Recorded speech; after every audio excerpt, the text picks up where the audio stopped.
السلام علیکم ورحمۃ اللہ وبرکاتہ۔ ویلکم ٹو لرننگ قرآن میں خوش آمدید۔ اور قرآن پاک کی ٹرانسلیشن کا سلسلہ ہے جو ہم نے سورۃ البلد کی آیت نمبر 16 مکمل کی تھی۔ ہم نے 17 سے سٹارٹ کرنا ہے۔ پہلے تھوڑا سا ڈسکس کر لیتے ہیں، تھوڑا سا پیچھے سے، کہ ہم کیا ڈسکس کر رہے تھے، کیا ریڈ کر رہے تھے ہم۔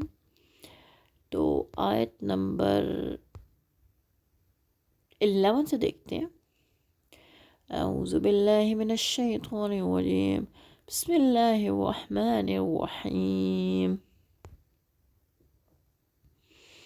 یہاں پہ اللہ پاک فرما رہے ہیں آیت نمبر 9 میں، وَلِسَانًا وَشَفَتَيْن، اور ایک زبان اور دو ہونٹ بھی، وَهَدَيْنَاهُ النَّجْدَيْن، اور اسے دونوں راہیں نہیں دکھا دیں۔ اللہ پاک فرما رہے ہیں کہ دو راہیں اللہ نے انسان کو دکھا دی ہیں۔ فَلَقْتَحَمَ الْعَقَبَةَ، مگر اس نے دشوار گزار گھاٹی سے گزرنے کی ہمت نہ کی۔ اب یہ بڑی امپورٹنٹ چیز تھی کہ اس نے دشوار گزار گھاٹی سے گزرنے کی ہمت نہ کی۔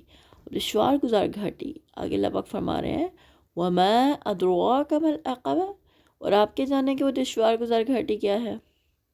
یہ گھاٹی دراصل اخلاقی بلندیاں ہیں، اور ان پر چڑھنے کا راستہ دشوار گزار ہے۔ کیسے راستے عموماً انسان کی خواہش کے خلاف اور طبیعت کے ناگوار گزرتے ہیں۔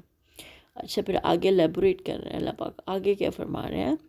اللہ پاک فرما رہے ہیں فَكُّ الرَّقَبَةِ، وہ ہے، یعنی دشوار گزار گھاٹی ہے کسی گردن کو غلامی سے چھڑانا، او اطعام فی یوم ذی مسغبہ، یا فاقے کے دنوں میں کھانا کھلانا، یتیما ذا مقربہ، کسی قرابت دار یتیم کو، او مسکینا ذا متربہ، یا کسی خاکسار مسکین کو۔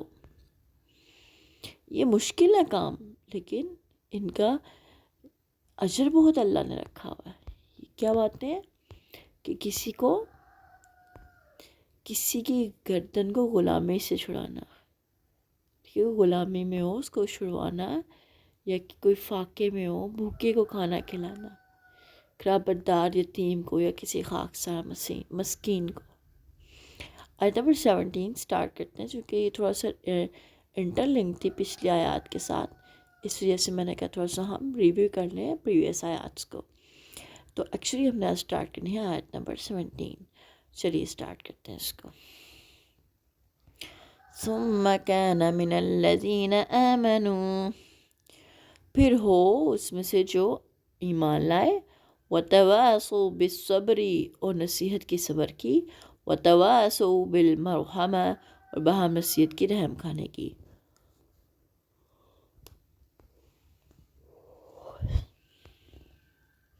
پھر اس کے ساتھ یہ کہ وہ ان لوگوں سے ہوا جو ایمان لائے اور ایک دوسرے کو صبر کرنے اور ایک دوسرے پر رحم کرنے کی وصیت کی۔ اب یہاں پہ ایکسپلینیشن بڑی خوبصورت ہے۔ اصحاب الیمین کے لیے کون سی صفات ضروری ہیں؟ اس سائز سے بہت سی باتیں معلوم ہوتی ہیں۔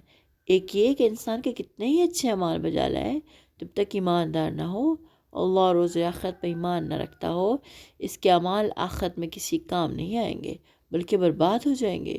دوسری یہ کہ صرف ایمان لانا کافی نہیں ہے، بلکہ باقی ایمانداروں کا ساتھ دینا بھی ضروری ہے، تاکہ اسلام کو غالب کرنے اور غالب رکھنے کے راستے میں جو مشکلات پیش آتی ہیں ان کی اجتماعی طور پر مدافعت کی جائے۔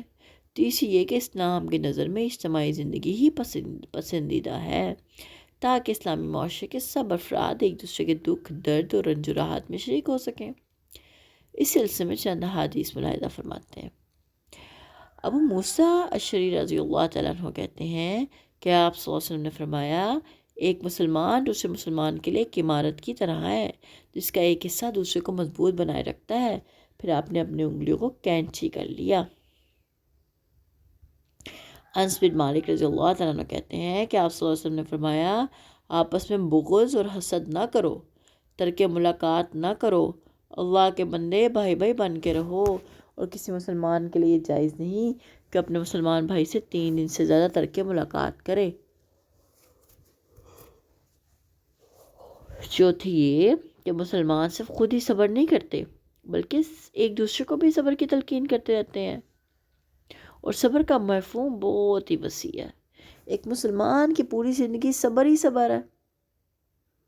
اسلام کے راہ میں پیش آنے والی مشکلات کو خندہ پیشانی سے برداشت کرنا بھی صبر ہے،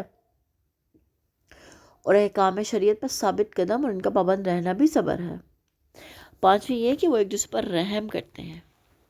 یہ صفات کس کی بیان کی جا رہی ہیں؟ اصحاب الیمین کی صفات بیان کی جا رہی ہیں۔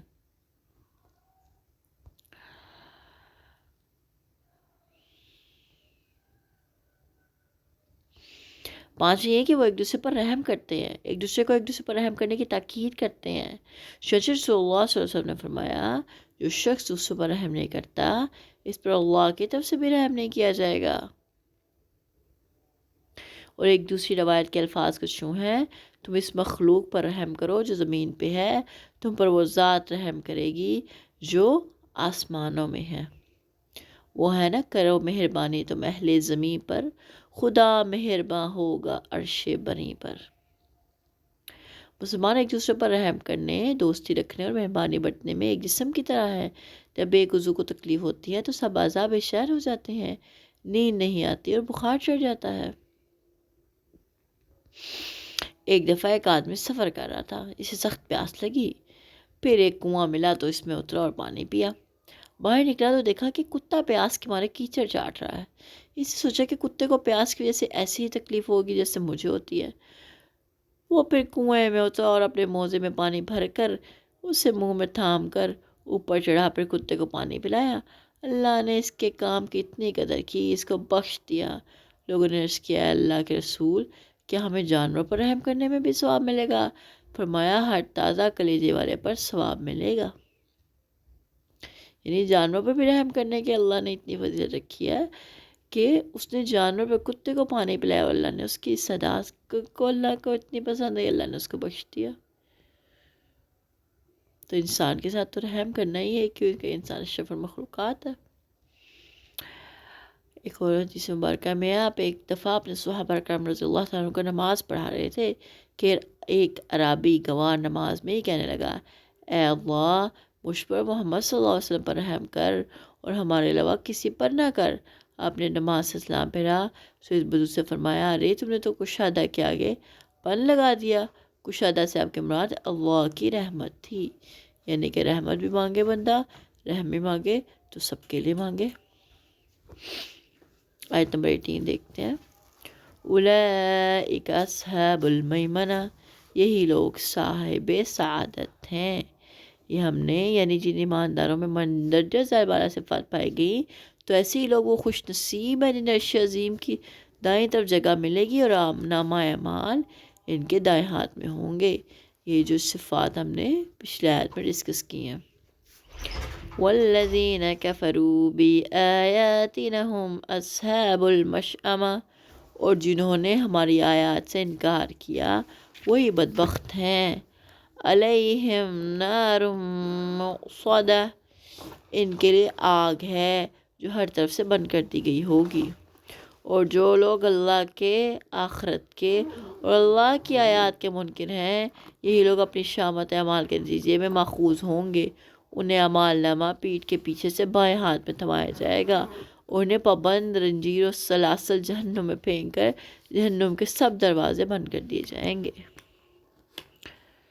سورۃ البلد یہاں پہ ہماری مکمل ہو گیا۔ انشاءاللہ نیکسٹ ویڈیو میں ملاقات کریں گے۔ ٹل دین ٹیک کیئر، اللہ حافظ۔